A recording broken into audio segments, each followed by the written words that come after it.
We're definitely in some interesting times in the whiskey industry with the economy and the potential bourbon boom bust. But here are 5 distilleries that I'm watching this year to see what happens. Let's talk about it.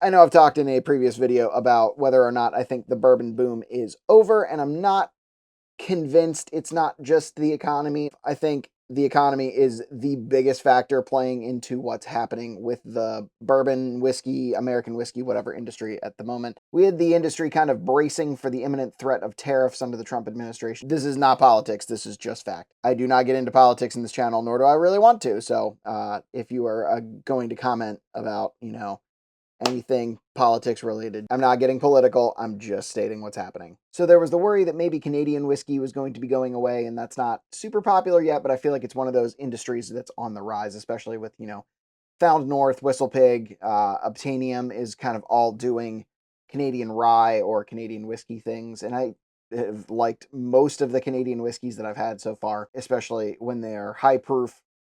They tend to not drink as high as their actual proof, which I think is great for a lot of people. I have 155 proof Canadian whiskey from Obtainium that tastes maybe 130, maybe even more like 120. I don't think anybody wanted to see that go away, but I think that's one of the things that's kind of playing into the industry as a whole at the moment. So I have 5 distilleries that I'm watching in 2025, and they're all for different reasons. We'll talk about the distillery, the reason why, and then I'll give you a bonus at the end, which is kind of all encompassing.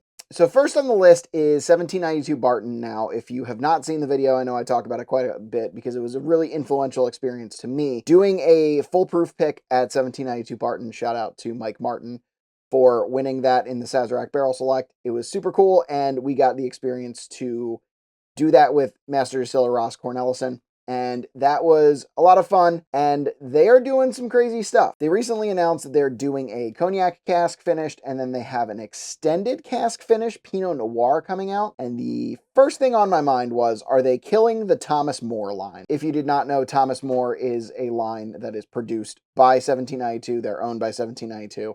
It's not sourced or anything. It just is them. It's interesting to see 1792 branching into some finished stuff. I know they've had a port finished in the past that they are no longer releasing, at least not that I'm aware of. Maybe that comes back. I don't know.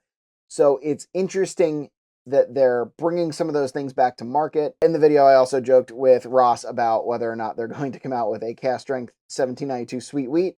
He did deny that that's coming, but would he have told us if it was? I think Ross is doing some great stuff at 1792, and I'm excited to see what else he comes up with. Ross, if you manage to find this video in the 717 Bourbon Society, definitely think about that cast strength sweet wheat. Just saying. Next one on the list is the Sazerac Big Brother to 1792, and that's Buffalo Trace, and I can hear your groaning from here. Just hear me out. What I'm excited for and what I'm watching in 2025 from Buffalo Trace especially is I think there's a lot of indicators that potentially the rarity of Buffalo Trace is on the way out or over entirely. I know Ohio recently deallocated Buffalo Trace as a whole, which is really exciting.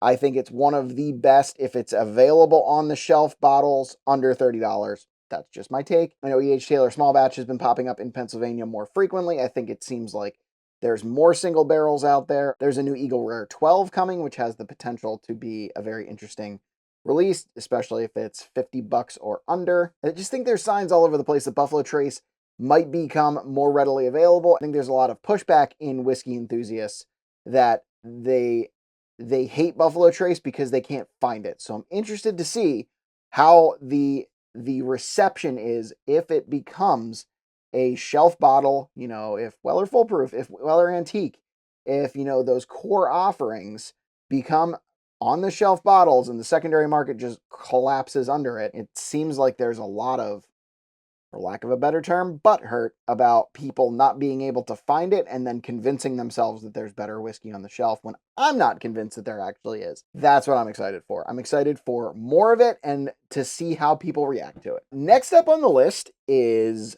MGP. Now, MGP, I did talk in the previous video that I referenced about the mismanagement of MGP, and I think it's worse than maybe even I realized at that point. The CEO was then fired. The CEO of Luxrow is now promoted. MGP is making ads now on Facebook, and I just managed to see one. It's wild to see that they're advertising on Facebook for barrels and for sourcing, because it reeks of desperation to me. And that's what I want to see. I want to see how they react and they respond in 2025 to the dumpster fire that it seems like 2024 was and no one realized. I want to see what they come out with on their own lines. I want to see where they innovate. I want to see what they're pushing Penelope and what they're pushing Luxrow to do in the future with those things, and how they react to it, because I think there's a very real possibility that MGP goes from the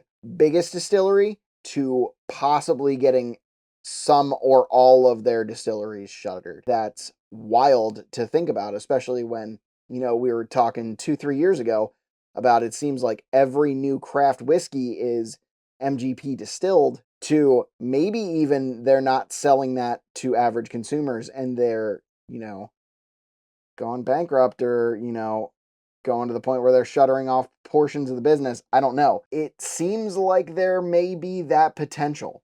This is a dangerous time in the whiskey industry because sales are down as a whole because of the economy. And I think possibly at least a partial bubble burst, to the point where it's not the growth that it was in, 2017 through 2020. If we have, too much invested and we're, worried about those debts, it could all come to a head here very soon. I really think MGP's in a world of hurt at the moment. So I'm curious to see what they do in 2025. Next on the list, Bardstown Bourbon Company. And I'm excited for them, not for any of the weird reasons that I gave before. I'm excited because they're putting out great whiskey, and I'm excited to see what they come out with next. The single barrels of Bardstown Bourbon Company have been doing great things. Their high wheat last year was, I think, really, really good, especially for the price point. Maybe they come out with a new Origin series. Maybe they, expand similar to what they're doing with their Rise. Maybe they have another different finished bourbon available for single barrels. Maybe they add, the ability to what no one else is doing and pick where you want to proof your single barrels. I think that would be a very interesting concept that seemingly no one else in the industry is doing. And in theory, it's possible, because you could just use a placeholder proof, just like you are with anything else. You could proof it to wherever whoever is picking the barrel wants it to be. And I think that could be really interesting, especially if you offer a variety of finishes similar to what Maker's Mark is doing, but with different types of barrels instead of just different staves. There's a lot of potential, and Green River is owned by Bardstown Bourbon Company, so I'm excited to see what Green River is doing. I know that the wheated was announced. The wheated single barrels were announced, and then it seemed like 10 minutes later, they were showing up on secondaries. I managed to snag one myself. It is coming. I'm hoping to be able to try it here in the next couple days, so stay tuned for that, because I'm pumped for that one. I think it has potential to be one of the best new releases of 2025. I'm excited for that. I'm excited to see what Green River does next. All right, final one on the list, and then we'll talk about one generic one with kind of a distillery attached to it.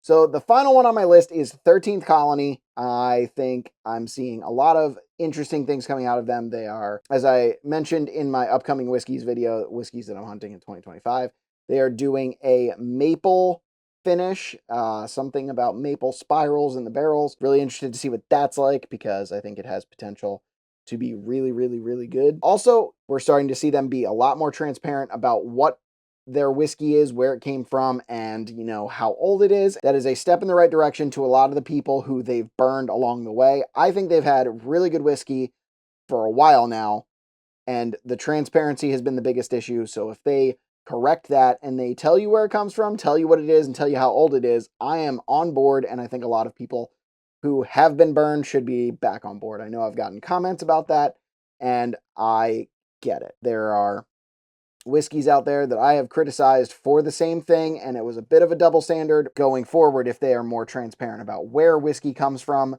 what it is, and not just pretending that it's their own, I'm on board. I'm excited to see how that goes this year. Cask strength, how they're double oaked, how, their possibly anniversary. This would be their 16th anniversary, I believe. I'm interested to see where they go from here, And I think it could be on a lot of people's radar if they actually, lift the veil and show us what's behind the curtain. Finally, that was my 5. This is my bonus. So I'm interested to see where pricing goes in the current climate, especially since we're talking about, the economy, the industry, and a lot of those red flag warning signs about maybe there being the bubble burst and we're going to have a whiskey glut coming. I think we're not quite there, but I think we're starting to see age statements crawling up, and I like that. Pricing wise, Wild Turkey, I'm interested to see what they do this year, especially with the upcoming Russell's 13. They have already announced that that's coming. I'm interested to see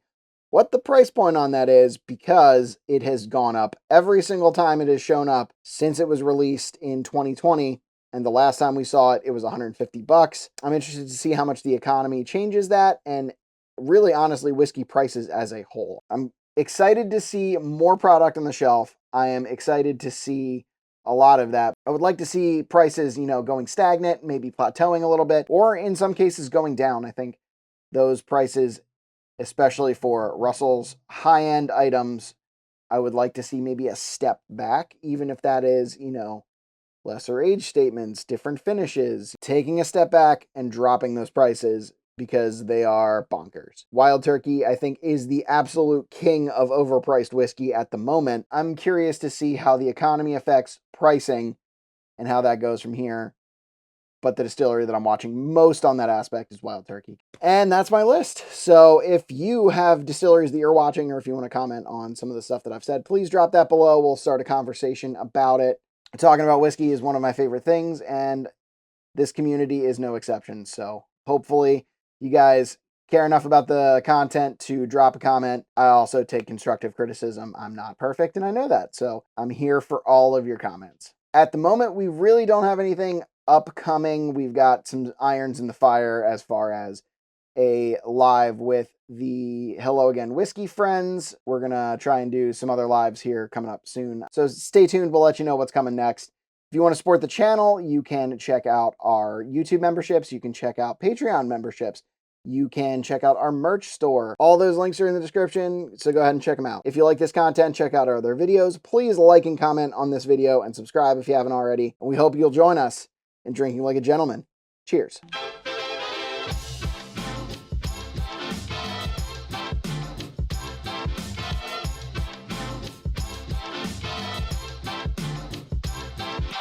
I really need to stop talking about Wild Turkey as my scapegoat for everything, because they really honestly are, and they piss me off a little bit. So